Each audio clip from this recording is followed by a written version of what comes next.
अस्सलाम वालेकुम। इस वीडियो में हम लोग ओपैम्प की नॉन इन्वर्टिंग कॉन्फ़िगरेशन को समझेंगे। पिछली वीडियो में हम लोगों ने इन्वर्टिंग कॉन्फ़िगरेशन की बात करी थी।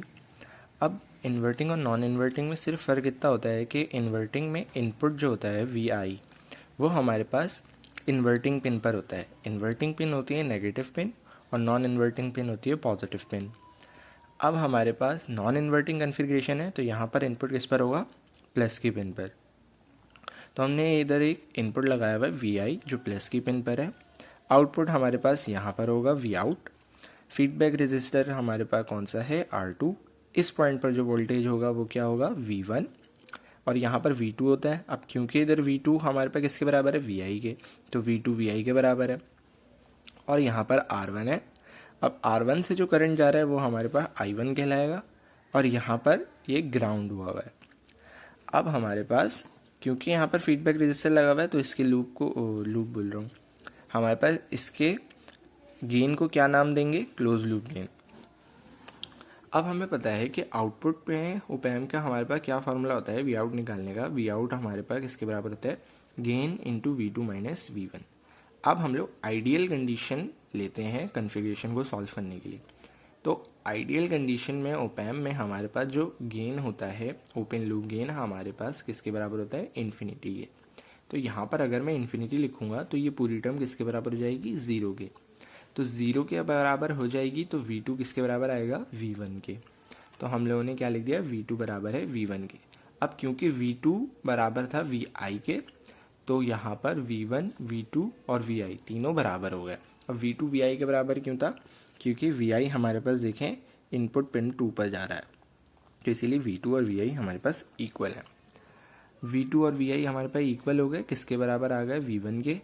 अब हम लोगों को इधर निकालना क्या होता है, हमें निकालना होता है क्लोज लूप गेन जो होता है हमारे पास G। अब हम लोग सबसे पहले देखेंगे कि I1 हमारे पास क्या आएगा। तो I1 निकालने के लिए हम लोग क्या करते हैं, यहाँ पर हमारे पास इस रेजिस्टर में से जो करंट जा रहा है वो हमारे पास I1 होगा।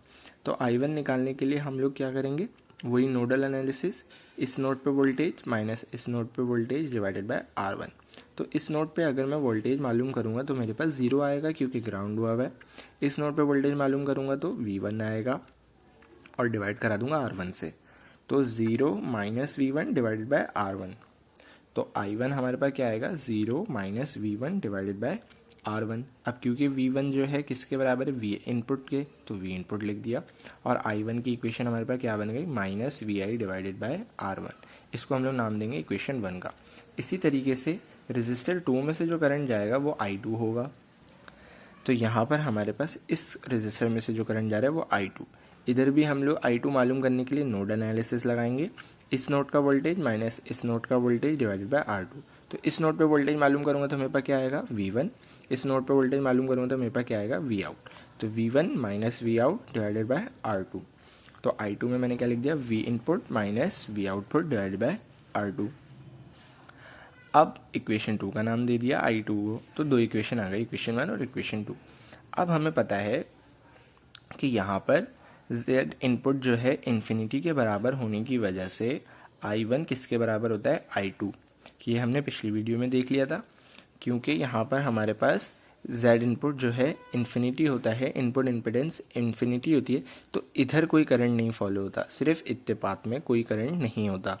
यहाँ वाला जो करंट होता है वो इधर नहीं जाता, वो सारा का सारा इधर जाता है। तो ये I1 आएगा और यहाँ से पास होकर वो I2 हो जाएगा। तो I1 किसके बराबर होता है, I2 के। तो मैं लिख सकता हूँ कि I1 का जो करंट है वो I2 के बराबर है। तो मतलब इक्वेशन 1 जो है इक्वेशन 2 के बराबर है। तो मैंने दोनों को कंपेयर करा दिया। Minus VI divided by R1 किसके बराबर है, VI minus V0 divided by R2। तो मैंने ये लिख दिया। अब R2 हमारे पास VI के नीचे भी है, V0 के नीचे भी है, तो मैंने लिख दिया। अब VI वाली टर्म्स एक जगह कर लेंगे और Vout वाली टर्म्स एक जगह कर लेंगे। तो ये माइनस वाली टर्म उधर चली जाएगी और ये माइनस वाली टर्म इधर आ जाएगी। तो हमारे पास क्या इक्वेशन बनेगी, V0 divided by R2 is equals to VI upon R1 plus का VI अपॉन R2। अब LCM लेंगे, तो LCM लेने के बाद ये इक्वेशन बन जाएगी हमारे पास, R2 से R2 कैंसिल हो जाएगा। अब हमारे पास जो टर्म बचेगी वो क्या होगी, हम लोगों ने यहाँ से सिर्फ वी आई कॉमन ले लिया है, तो टर्म में हमारे पास क्या बचा, R2 plus R1 divide by R1। अब हमें लूप गेन निकालना है, close loop gain. Close loop gain हमारे पास होता है G, जो बराबर होता है we output upon V input के। तो वी इनपुट यहाँ पर मल्टीप्लाई हो रहा है, उधर जाके डिवाइड हो जाएगा, तो इधर आके डिवाइड हो गया V out upon V input. अब यहाँ पर हम लोगों ने क्या करा हुआ है कि R1 को हम लोगों ने कॉमन ले लिया। इस टर्म के बाद आप R1 को जो है कॉमन लेंगे तो हमारे पास क्या टर्म बन जाएगी, R2 अपॉन R1 प्लस का 1।